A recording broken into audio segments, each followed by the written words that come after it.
আসসালামু আলাইকুম, কেমন আছেন? আমিও ভালো আছি। বরাবরের মতো আজকেও চলে আসলাম নতুন একটা রান্না নিয়ে।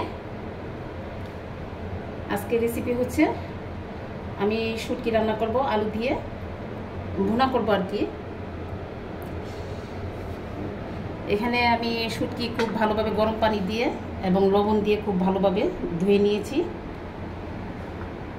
খুব ভালোভাবে ধুইছি, আমি 5-6 বার খুব ভালোভাবে ধুইছি, যে শুটকিগুলো কি সুন্দর পরিষ্কারভাবে ভালোভাবে ধুইছি।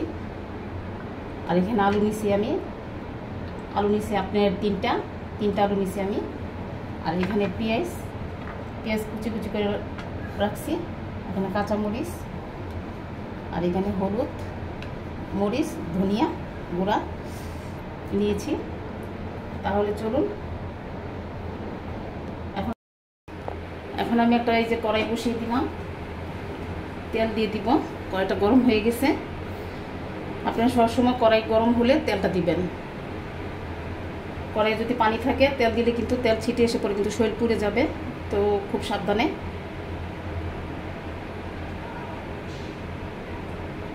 আমি তেল দিয়ে দিলাম, পরিমাণ মতোই দিলাম।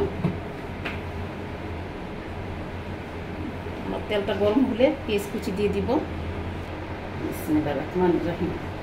এখন আমি এই যে পেঁয়াজ কুচি দিয়ে দিব। তেল গরম হয়ে গেছে।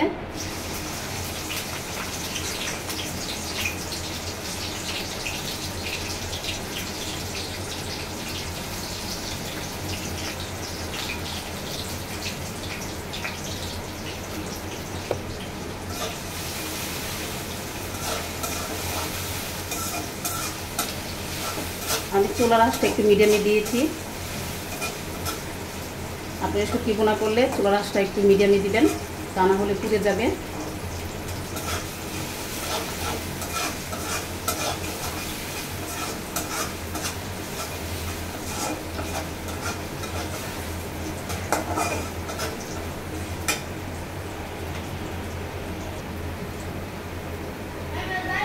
কাঁচামরিচ দিয়ে দিলাম।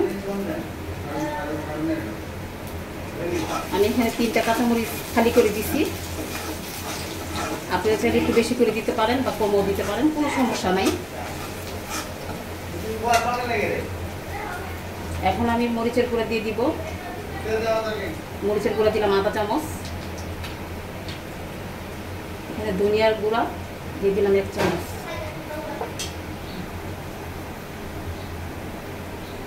এখানে যে হলুদের গুঁড়া দিয়ে দিলাম,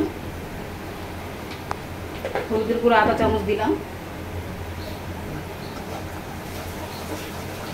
মশলাটা একটু পরিমাণ মতো দিয়েন যখন রান্না করবেন। বেশি দিলে আবার কিন্তু তরকারিটা খেতেও ভালো লাগবে না, তিতা লাগবে। তাই পরিমাণ মতো দিলেই ভালো হয়। আমি চুলার আঁচটা একটু কমিয়ে দিলাম, তা না হলে আমার মশলাটা পুড়ে যাবে।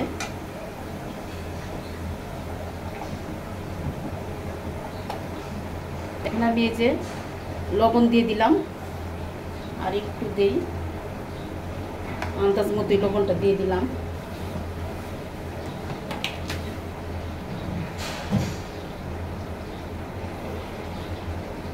এখন আমি পেঁয়াজ আর রসুন বাটা একসাথে ব্লেন্ডার করেছিলাম, যে দিয়ে দিলাম। আর একটু দিয়ে দিই।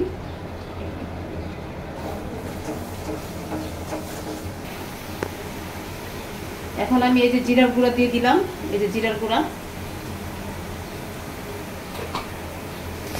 ভাবে কষিয়ে নিব।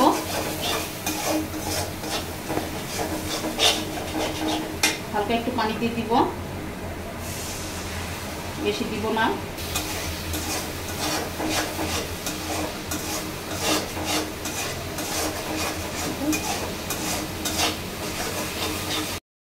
মশলাটা ভালোভাবে কষানো হয়ে গেছে।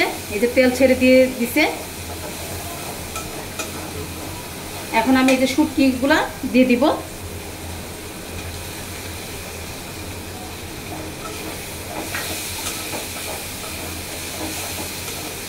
আমার শুটকিগুলা হচ্ছে, সরি এটা বলতে মনে নাই, আমার শুটকিগুলা হচ্ছে মলা মাছের শুটকি।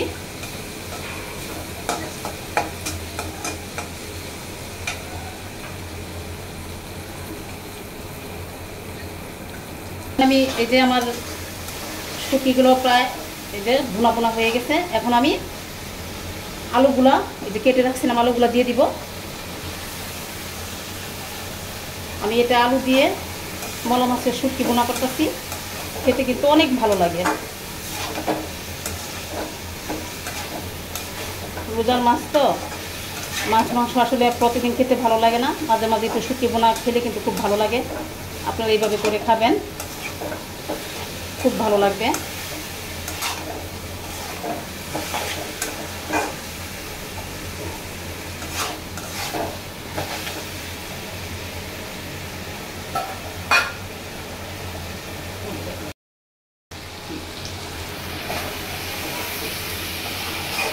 আমার শুটকিটা কষানো হয়ে গেছে খুব ভালোভাবে।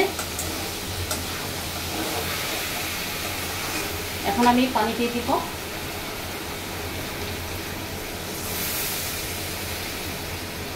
আমি পানিটা পরিমাণ মতো দিয়ে দিয়েছি।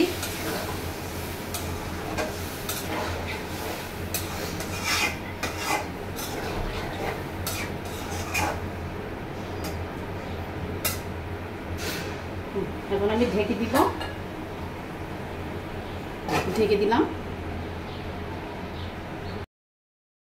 হ্যাঁ দর্শক, এখন আমি ঢাকনাটা উঠিয়ে নিলাম। তরকারিটা হয়েছে কিনা, না এখনো হয়নি, আর একটু বাকি আছে, বেশিক্ষণ লাগবে না, 4-5 মিনিট পরে আমি নামিয়ে নিব।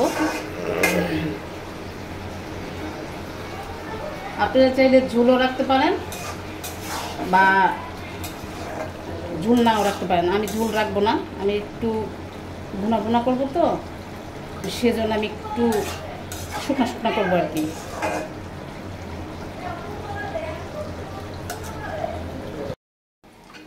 দর্শক, আমার তরকারি হয়ে গেছে শুটকি ভুনা। এখন আমি নামিয়ে পরিবেশন করব।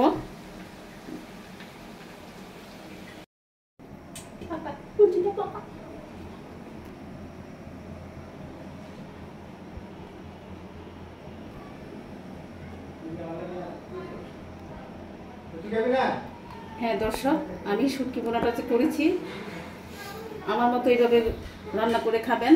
আমি সবসময় এইভাবেই রান্না করি, তো আমার মতো এইভাবে রান্নাটা ফলো করে আপনারা রান্না বাসায় করে খাবেন। প্লিজ দর্শক, এরকম আরও নিত্য নতুন রেসিপি পেতে প্লিজ আমার চ্যানেলটিকে সাবস্ক্রাইব করবেন। আর আজকের রেসিপিটা যদি ভালো লেগে থাকে অবশ্যই সবার সাথে শেয়ার করবেন, আমাকে কমেন্ট করে জানাবেন। আজকের মতো এখানে শেষ করছি। সবাই ভালো থাকবেন, সুস্থ থাকবেন। খোদা হাফেজ।